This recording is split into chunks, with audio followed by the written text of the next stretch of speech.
The great hall of the council station was alive with voices. Lights from different banners glowed above, each showing the symbol of a different race. The station was built near a quiet star, a place where many species could meet without fear of danger. Inside the hall, tall doors opened one after another, and leaders of different worlds walked in. At the center, a wide table stretched in a circle. Every seat was filled by a figure of power. The air carried the scent of many worlds, strange oils, smoke, and perfumes. To the side, security drones floated, ready to keep the peace if any argument grew too wild. The human envoy, Mason, entered calmly with two assistants. He wore a simple black uniform with a silver badge, nothing grand, nothing meant to show power. His steps were steady, and his face was firm. Other aliens noticed his quiet manner. Some respected it, others thought it was weakness. Across the hall, a young alien representative named Liran entered with a proud walk. Her people, the Sarai, were tall, their skin carrying a faint shimmer of blue. Liran had sharp eyes, always moving, always judging. She was younger than most leaders present, but her seat was earned through her family's influence. Many in the council already knew her temper. She enjoyed mocking, and she disliked humans most of all. As the meeting began, voices mixed like waves. Trade routes, agreements, defense, and cultural exchanges were all discussed. Mason listened more than he spoke. He knew humans were still new to the Galactic Council, and every word had weight. He chose his sentences carefully, speaking only when needed. But Liran did not like his silence. She leaned forward, her voice loud enough for others to hear. "Strange how the humans sit so quietly," she said with a smile that was not kind. "Perhaps they are waiting for permission to speak. Perhaps they believe they are still children in this hall." Some council members laughed softly, others turned away. Mason kept his eyes steady, showing no reaction. Liran pressed again. "Your kind still carries the smell of soil and smoke. You rise so fast, but do you really belong here? I see machines built in a hurry, words spoken without history, and claims made without proof. Do you really think you are equals among us?" The hall grew quiet. Many watched Mason, waiting for his reply. Mason folded his hands on the table. His voice was calm, without anger. "Every race begins somewhere. Ours began on a small world. We came not to boast, but to join. Respect is not taken, it is shown. You will see in time what humans stand for." His words were simple, but they carried strength. Yet Liran only laughed. She leaned back in her chair, shaking her head. "Fine words, but empty. If respect is shown, then show it. Do not hide behind silence." The council leader, an elder from the Dar species, struck the table lightly with a silver staff. His deep voice filled the chamber. "Enough. This hall is for order, not insult. We will continue." Still, the seed was planted. Whispers filled the sides of the chamber. Some aliens looked at humans with doubt, while others began to wonder if Liran was only jealous of their growing influence. Mason stayed silent, but his mind was clear. He did not plan to answer her with words alone. He knew respect could not be demanded, nor could it be forced. It had to be earned. As the council continued, Mason watched. He noticed how Liran interrupted, how she ignored the voices of others, how she spoke loudly so all would hear her. She wanted to shine above the rest, even if it meant breaking the unity of the meeting. Later, as discussions moved toward peace routes and the sharing of medical aid, Mason rose to speak. His voice was calm again. Humans are willing to send our ships to help with relief on the border colonies. We do not come to seek reward. We come because it is right. The words carried honesty, but before anyone could reply, Liron laughed again. So noble. Yet I wonder, when the danger grows, will humans run back to their home world? Words are easy. Action is harder. The elder struck his staff again, warning her to hold her tongue. But the damage was done.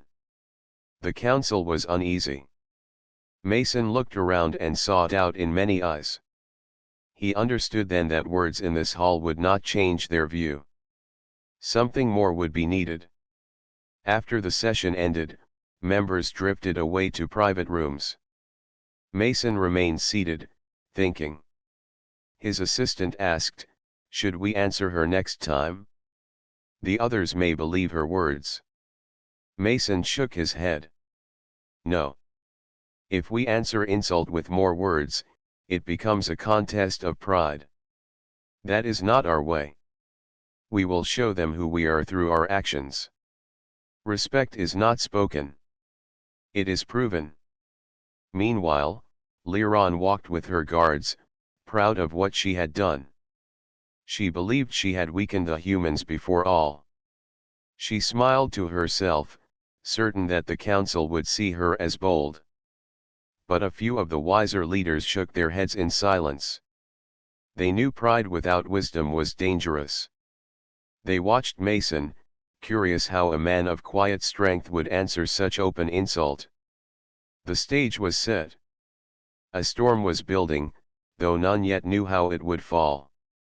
In the great hall of many banners, humanity had been mocked.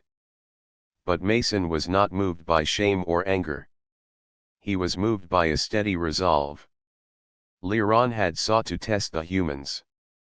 Soon, she would learn the answer.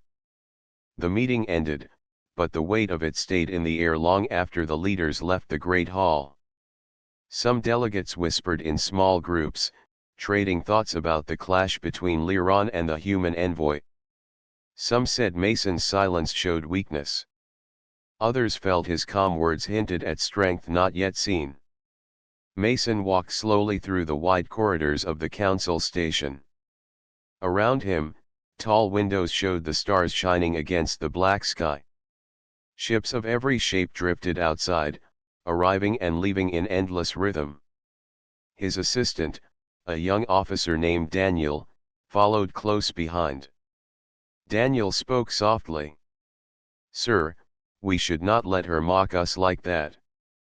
Many were listening. "If we say nothing, they may believe her."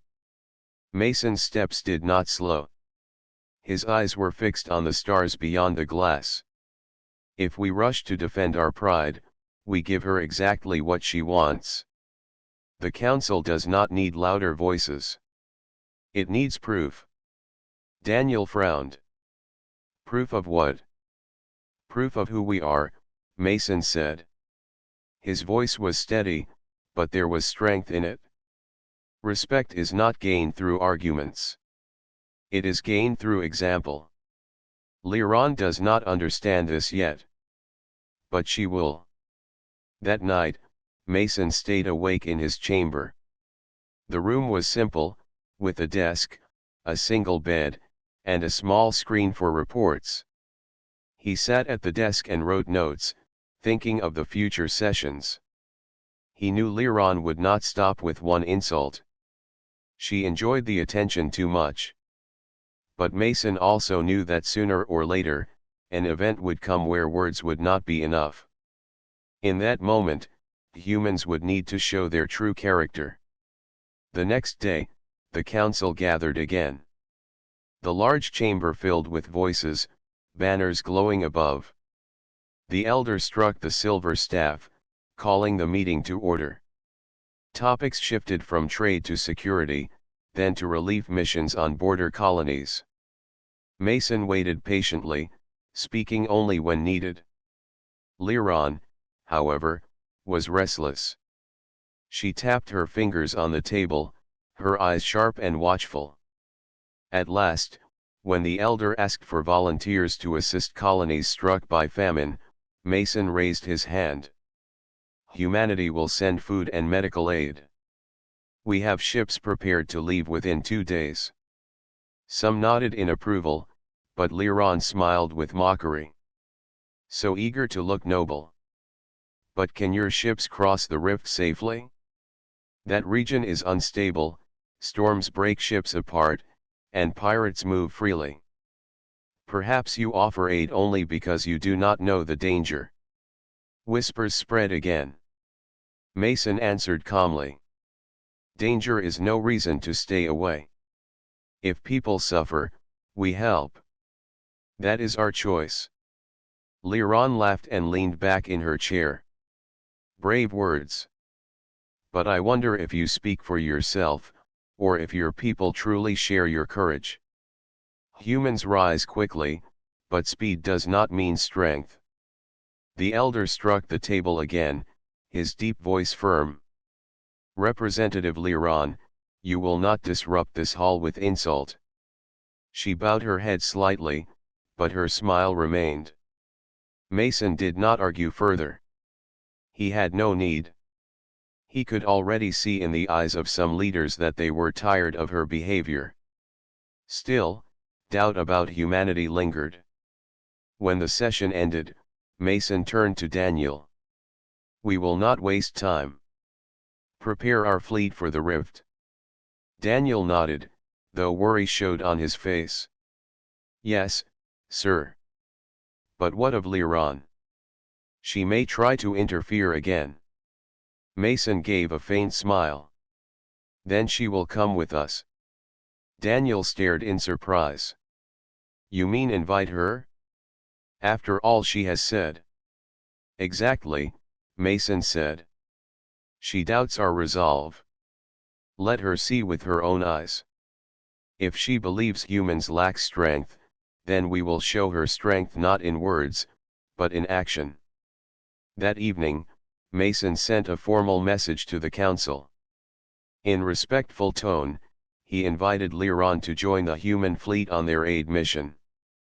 The letter said the mission would benefit from her presence, since her people had experience navigating storms near the rift. When the message reached Liron, she was at first amused. So the human wishes me to watch him play hero, she told her guards. Very well. I will go.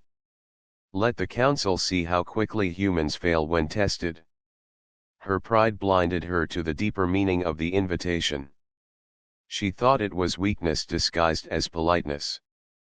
She agreed without hesitation. The following day, the human fleet prepared to leave. The ships were not large compared to the great vessels of other empires, but they were built strong, with clean design and reliable engines. Crews moved quickly, loading crates of food, medicine, and supplies. There was no shouting, no confusion. Every person knew their task and carried it out with quiet focus. Liron walked aboard the flagship with 2 guards. She looked around with critical eyes, expecting to find chaos. Instead, she saw humans moving like parts of a single machine. Engineers checked systems, officers studied maps, and soldiers trained in silence. Children of crew families studied languages and history in learning rooms. Everywhere she looked, there was purpose. She turned to Mason. Your people act as if they are preparing for war, not aid. Mason answered calmly. Discipline is not only for battle. It is for life. We are strongest when we act together. His words gave her no answer to mock. She looked away, hiding her unease. When the fleet finally left the station, stars stretched into lines as the ships entered faster than light travel. Liron stood by the window of the command deck, watching. She expected fear in the faces of the crew, but she found none. She expected arguments and mistakes, but saw none. Instead, she saw something she had not noticed before. Humans worked without seeking praise. They did not boast of their duty. They did not shout about honor. They simply acted, steady and sure, as if helping others was the most natural thing in the universe. Liran crossed her arms, hiding her thoughts. She still believed she would see them fail. Yet a small part of her began to wonder if perhaps she had misjudged them. Mason, standing at the center of the command deck, said nothing more. He did not need to. The lesson had begun. The human fleet traveled through the endless black of space. Stars stretched and bent as the ships cut across light years. The crews moved with quiet rhythm, carrying out their work with steady discipline. Each ship carried crates of food, medicine, and clean water filters. Each crew member knew this mission was not about glory, but about saving lives in the colonies near the rift. Liran stood at the wide glass window of the flagship, her arms folded. She studied the humans with sharp eyes, always searching for flaws. She had expected fear, confusion, or disunity. Instead, she found order in every corner of the ship. Workers carried crates with careful steps. Pilots checked screens with calm focus. Engineers spoke in simple, clear words. It annoyed her that she could not find something to mock. Mason stood in the command deck, silent as ever. He gave few words, but his presence carried weight. The crew respected him deeply. When he spoke, his voice was not loud, yet every person listened. To Liran, this was strange. In her own culture, leaders shouted to show authority. Here, the leader spoke softly, and still, no one doubted him. On the third day of travel, alarms rang across the ship.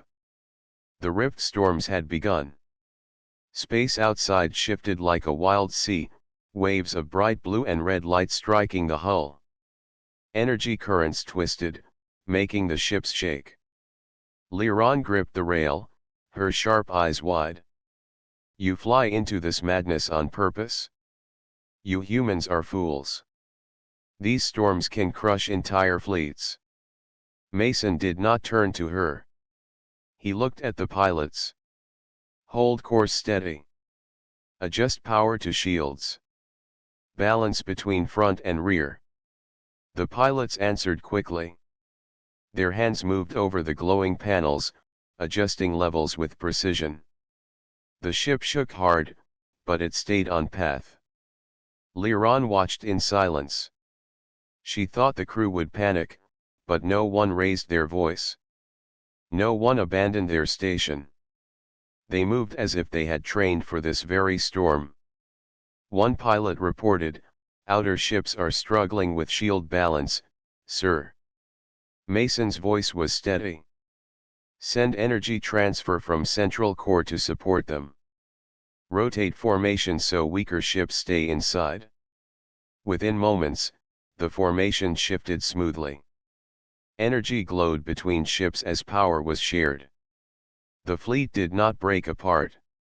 Instead, it moved as one body. Liran frowned. Strange. Your people act as if storms are nothing. Do they not fear? Mason finally looked at her. His eyes were calm. Fear is natural. But fear does not control us. We train, we prepare, and then we act. That is the human way. His words left her quiet.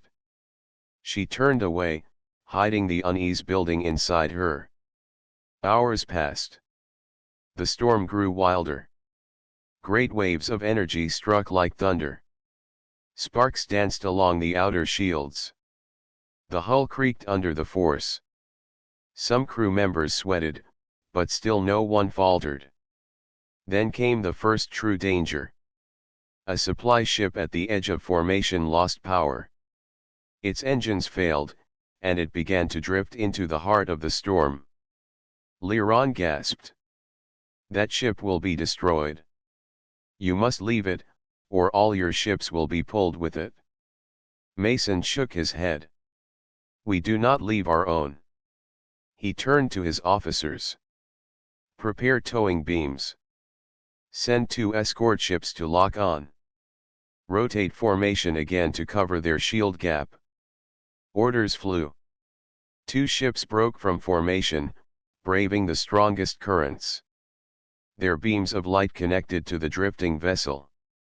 The whole fleet strained, engines roaring against the pull of the storm. For long minutes, it seemed as if the storm would win.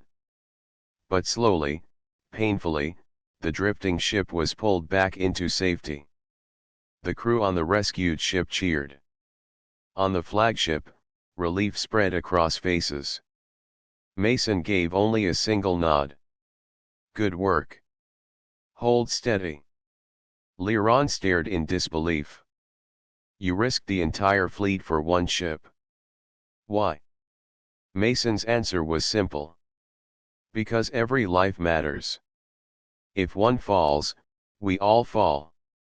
The words struck her deeply. Among her people, weakness was left behind. Those who failed were abandoned. Yet here, the humans risked everything for one. She could not understand it, yet she could not dismiss it.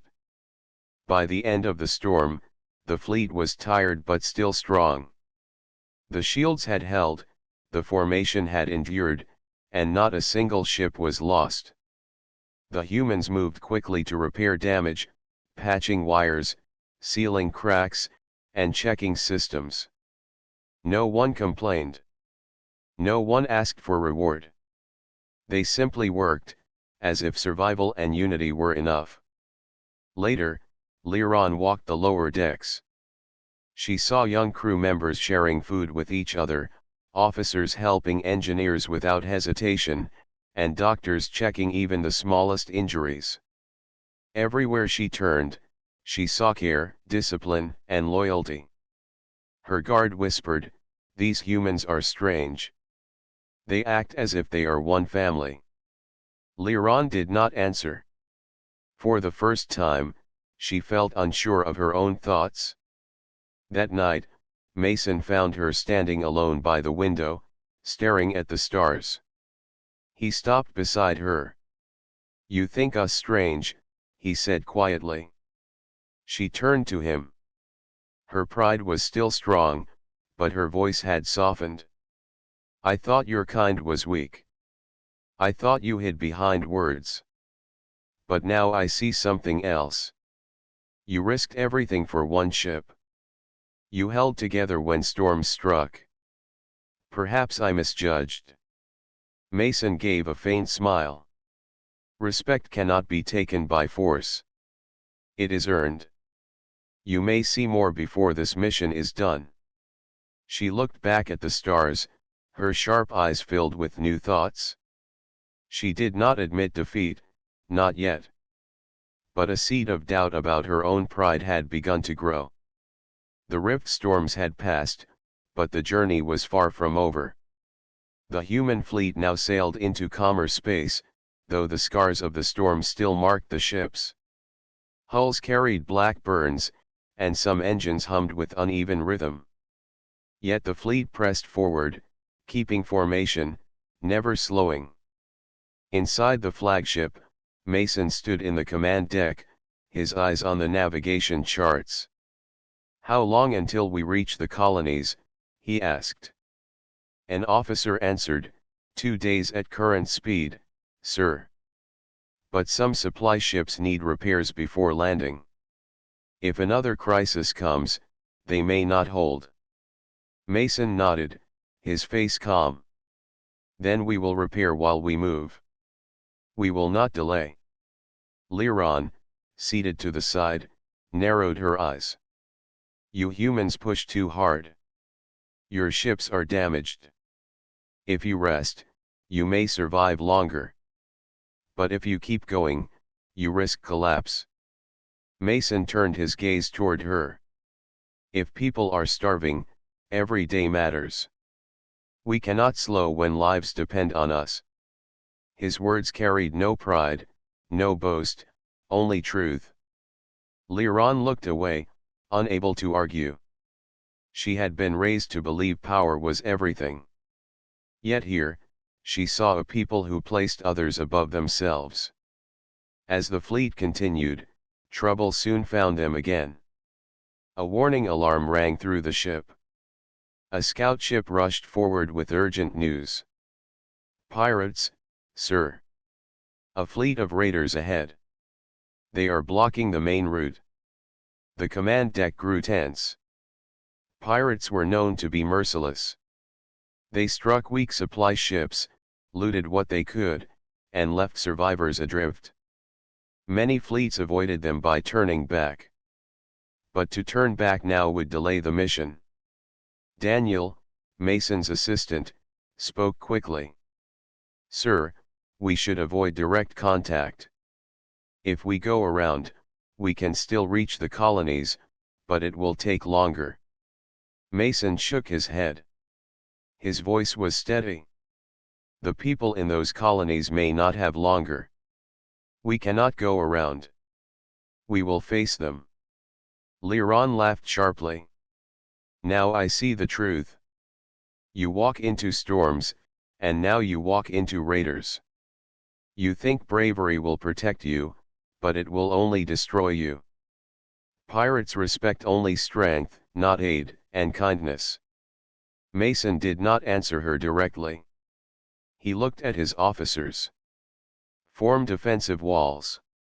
Supply ships in the center. Escort ships on the outer ring. Flagship will lead."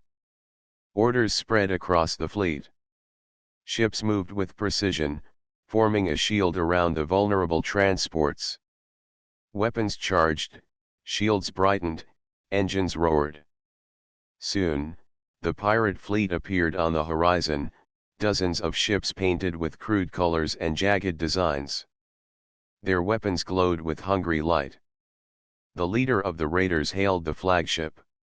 His face, rough and scarred, appeared on the screen. "You carry food and medicine. Hand it over, and maybe we let you live," the raider growled. Mason stood straight, his voice calm. "This aid is not for you. It is for the starving. If you try to take it, we will stop you." The raider laughed. "You humans are new here. Do not pretend you can stop us. We have crushed fleets stronger than yours." The signal ended. Weapons fire lit the void. The battle began. Liran gripped the rail, her sharp eyes wide. She expected the humans to break at once, to scatter in fear. But instead, they moved as one. The outer ships absorbed the first wave, shields flaring bright.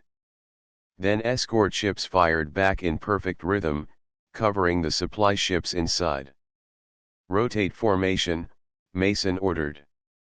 His voice was steady, never rising. The fleet obeyed instantly, shifting into new patterns. Every move protected the weaker ships. Every strike was measured, not wasted. Liran stared in disbelief. "They fight like a single creature," she whispered. The pirates pressed harder. They tried to break the circle, rushing in with wild speed. But each time they struck, humans met them with calm defense. A damaged escort ship was quickly replaced by another. A supply vessel nearly hit by fire was shielded by two allies. Still, the fight was far from easy. One pirate ship broke through the line, rushing toward the central transports. Liran gasped.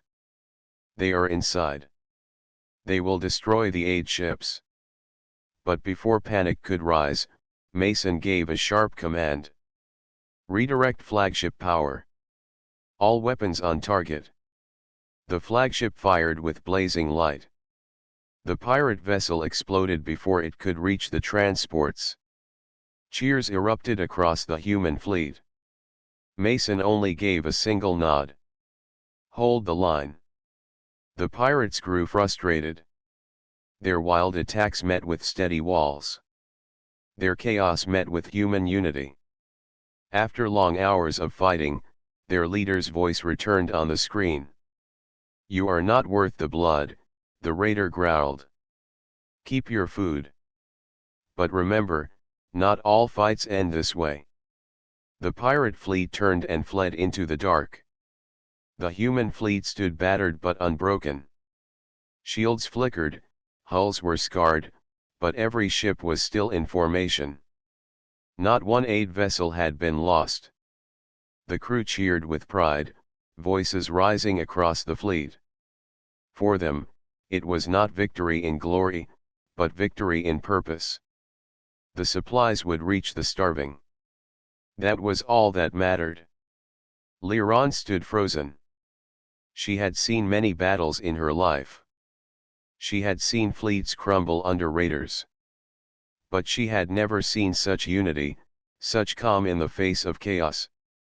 Humans had fought not for treasure, not for pride, but for the simple promise of helping others. Later, when the crew worked to repair damage, Liran walked the decks again. She saw injured men and women refusing rest until their ships were ready. She saw officers helping workers instead of ordering from above.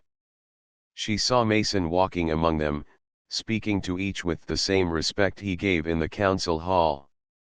Her guard whispered again, "They are strange. They fight like warriors, but they heal like family." Liran finally spoke, her voice lower than before. "Perhaps that is their strength. Not power, not pride, but this, unity." That night, she could not sleep. Mason's calm words echoed in her mind. Respect is not taken. It is earned. For the first time, she wondered if she had been wrong. The pirate fleet had fled into the shadows, but the human ships carried the marks of battle. The hulls bore deep burns, shields were weak, and engines hummed unevenly. Yet not a single aid ship had been lost. Supplies for the starving colonies were safe. Inside the flagship, Mason stood on the command deck as reports came in. Officers spoke quickly, listing damages, but their voices held no panic. Engineers had already begun repairs. Medics moved through the halls, treating wounded men and women with quiet care. Liran watched everything with sharp eyes. She had seen fleets after battle before. Usually there was chaos, shouting, and fear. But here, the humans worked as if they had rehearsed every step. There was no fear, no confusion, only steady determination. One officer approached Mason. "Sir, Reactor 3 is unstable. If it overheats, the flagship may lose power." Liran's eyes widened. "You must leave this ship and move to another. If the core fails, all aboard will die." Mason looked at the officer. His voice was calm. "Seal unnecessary systems. Redirect cooling lines. Work as teams. This ship does not fall while we still breathe." The officer saluted and rushed away. Liran stared at Mason. "You do not even consider leaving. Why? Your life is worth more than this ship." Mason turned his gaze toward her. His eyes were steady, his voice quiet. "My life is worth no more than theirs. If we run when danger comes, how can we ask others to stand firm? A leader must share the fate of his people." The words struck Liran deeply. In her world, leaders often abandoned their soldiers when defeat seemed near. Strength, to her people, was survival. Yet here was a man who tied his life to those under his command. The hours grew tense. The reactor shook with unstable energy. Engineers worked in heavy suits, their hands burned by sparks, their faces wet with sweat. Still, no one gave up. Mason himself entered the engine room, standing beside them, holding tools, helping to stabilize the failing core. Liran followed, her guards behind her. She shouted above the roar. "Why are you here, human? You are no engineer." Mason tightened a valve with steady hands. A leader does not ask others to walk a path he will not walk himself. One of the engineers cried out. Coolant line ruptured. "We need a seal, or the core will overheat." Without hesitation, Mason moved forward, pressing a heavy plate against the broken pipe. Steam hissed around him. His uniform burned at the edges, but he held firm until another worker locked the seal. When the danger passed, Mason stood back, smoke rising from his sleeves. The core stabilized, humming at safe levels once more. The crew cheered with relief. Liran's sharp eyes widened. She had never seen such a thing. A leader risking his own life with his crew, suffering the same burns they suffered. It was unthinkable among her people. She whispered to herself, he could have died. Yet he chose to stay. Later, Mason returned to the command deck. His arm was wrapped in bandages, but he gave no sign of pain. He simply asked for updates, his focus always on the mission, never on himself. Daniel, his assistant, looked at him with concern. "Sir, you should rest. You are injured." Mason shook his head. "Not while others still work. I will rest when the supplies reach those who need them." The fleet pressed on.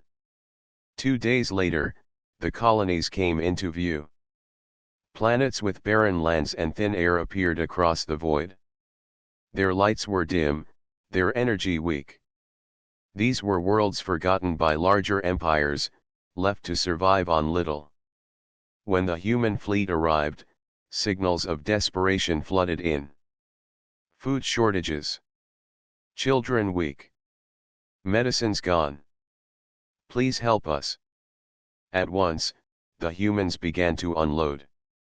Ships descended with crates of grain, fruit, and clean water filters.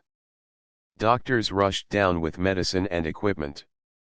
Engineers began repairing broken machines in the colonies. Everywhere, people welcomed them with tears and gratitude. Liran walked through the colony streets beside Mason. She saw starving children eating bread for the first time in weeks. She saw elders receiving clean water. She saw doctors healing wounds that had been left untreated for months. She turned to Mason. "Why do you do this? These people are not your own. You risked your ships, your lives, and your future for strangers. What do you gain?" Mason looked at the children smiling with crumbs on their faces. "We gain nothing. That is the point. To help without asking for reward is the truest strength." His words silenced her. She could not understand it, but she could not deny what she saw. These humans were not weak, as she once believed. They were stronger than she had imagined, because they gave without fear and fought without selfishness. That night, a storm swept across the colony. Power lines broke, buildings shook, and the reactor of the colony began to fail. Panic rose among the people. Liran stood frozen, unsure of what to do. But the humans moved at once. Mason ordered his crew into teams. Engineers rushed to the reactor. Soldiers formed lines to guide families into safe shelters. Doctors carried medicine through heavy rain. Liran tried to give commands, but no one listened. She realized then that she had no authority, no trust among the people. They looked to Mason, not her. She watched as he guided them with calm words, always steady, never raising his voice. When the reactor finally stabilized and the storm passed, the colony cheered for the humans. Children ran to them, families hugged them, and voices rose in gratitude. Mason did not raise his hands in pride. He only nodded and said, "We do what we must." Liran lowered her head. For the first time in her life, she felt shame. She had mocked them, called them weak, and laughed at their silence. Yet here, she saw the truth. Humans had earned respect not through words, but through actions. As she stood in the rain, she whispered, "Perhaps I was wrong." Her guard looked at her with surprise. "Do you truly think so?" She nodded slowly. "Yes. I see now. They are not weak. They are strong in a way we never understood." The pride that once filled her heart began to break. The storm had passed, but the memory of that night stayed fresh in Liran's mind. She walked through the colony streets at dawn, watching the humans move with quiet energy. Some carried crates of food to families, others checked power lines, and many repaired roofs damaged by the storm. No one asked for rest. No one complained. They worked together, side by side, as if every task was shared equally. Liran had once believed respect could only be taken by force. In her empire, leaders demanded obedience through fear. Soldiers obeyed because they had no choice. Yet here, humans received respect without asking for it. Their actions spoke louder than any command. She stood silently as children ran toward Mason, handing him small flowers they had picked from the colony fields. He accepted them with a smile, kneeling so that his eyes met theirs. "Thank you," he said warmly. "These mean more than any medal." The children laughed, placing the flowers in his hands before running off again. Liran felt something stir in her chest. She was not used to seeing such gestures. In her world, children bowed in fear before leaders. Here, they offered gifts of love. Later that day, Mason called a meeting with the colony leaders. Liran joined him, sitting at his side. "The pirates may return," Mason said firmly. "They will see that we have strengthened this world. They will want revenge. We cannot leave without teaching the colony how to defend itself." The leaders nodded nervously. "But we have no soldiers," one said. "No weapons strong enough to fight a fleet." Mason placed a hand on the table. "Weapons alone do not win battles. Unity does. If you stand together, even the strongest enemy will think twice." Liran studied his face. She had laughed at these words once, calling them foolish. But now she saw the truth in them. Unity was the strength she had never valued. The next days became a time of training. Mason's crew taught the colonists how to repair their defenses, how to use simple tools as weapons, how to work in teams. Soldiers drilled side by side with farmers and merchants, showing them how to guard their homes. Liran joined one of these sessions. She had never lowered herself to train with common people, but she wanted to see more. A human soldier handed her a practice staff. "Stand firm," he said calmly. "Balance is your strength." Liran frowned. "I have fought since I was young. I do not need lessons." The soldier only smiled. "Then show us." She struck fast, her movements sharp and proud. But the soldier did not fall. He turned her strikes aside with simple movements, calm and steady. Soon her breath grew heavy, while his remained even.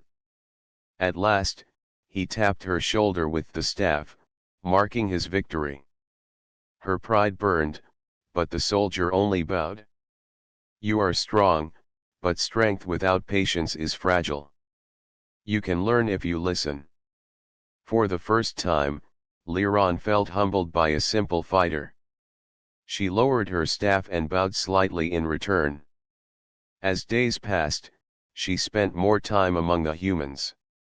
She listened to their songs sung around fires, watched them share meals with the colonists, and saw how they comforted the weak without expecting reward. She began to feel something she had never known before: respect that rose freely, not forced. One evening, she found Mason standing alone at the edge of the colony, watching the stars. "You lead them with kindness," she said softly.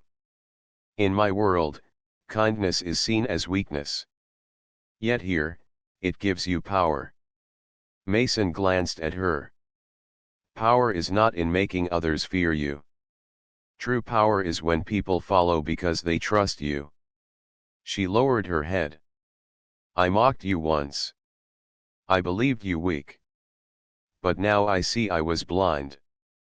You earned their respect, while I demanded mine and received nothing." Mason's voice was calm. "Respect given freely is stronger than respect forced. It lasts longer and grows deeper.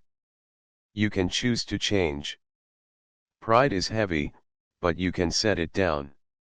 His words settled deep in her heart. For years, she had carried pride like armor, believing it protected her. But now she saw it had only kept her distant from others. The next day, Liron gathered her guards. They expected orders, but instead, she spoke with honesty. "I once told you these humans were weak. I told you they had no strength. I was wrong. They are stronger than we ever knew. They fight not for power but for others. They protect even those who are not their own. From this day, you will treat them with respect." Her guards looked shocked. They had never heard her speak this way. Yet in her voice there was no shame, only conviction. As the colony prepared for possible attack, Liron worked beside the humans. She carried supplies, helped repair walls, and even trained children how to find safe shelters. At first the colonists stared in disbelief. But soon, they began to smile at her, offering thanks. It was the first time she had ever felt gratitude directed at her. That night, as fires burned in the distance for warmth, Liron sat quietly with Mason. "You have taught me a lesson I will not forget," she admitted. "I thought respect was taken by force, but now I know it is given through trust. I thought strength was fear, but now I see it is courage to help others. You have broken my pride, but in its place, you have given me understanding." Mason nodded, his voice steady. "You learned because you chose to. That is the hardest step." For the first time in her life, Liron felt lighter. The heavy chains of arrogance had fallen. She had begun to change, not because she was forced, but because she wanted to. The colony slept in peace, yet far beyond the stars, the pirates were gathering again. This time they were not alone.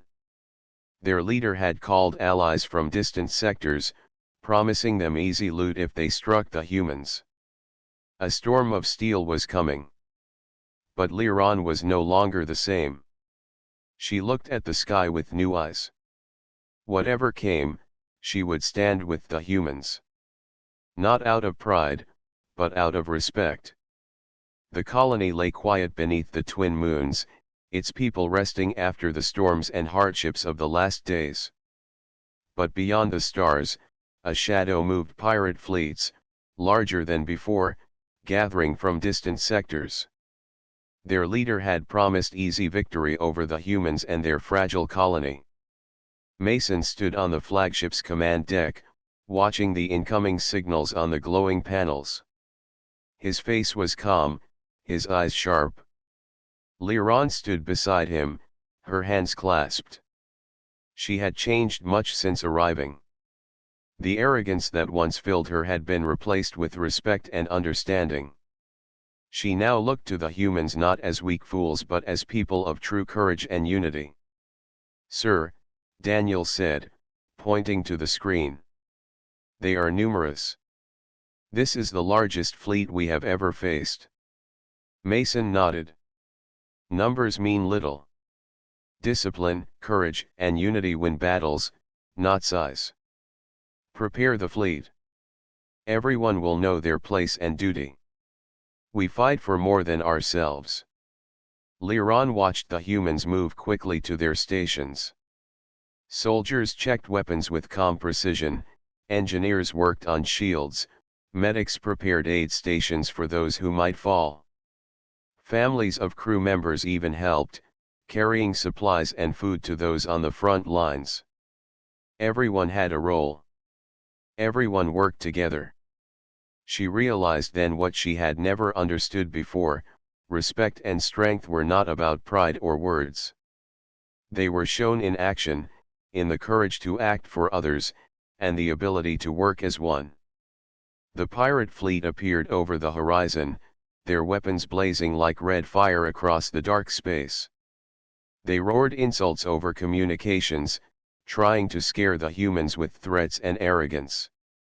Mason did not respond with words. He only gave his orders. Form the outer ring.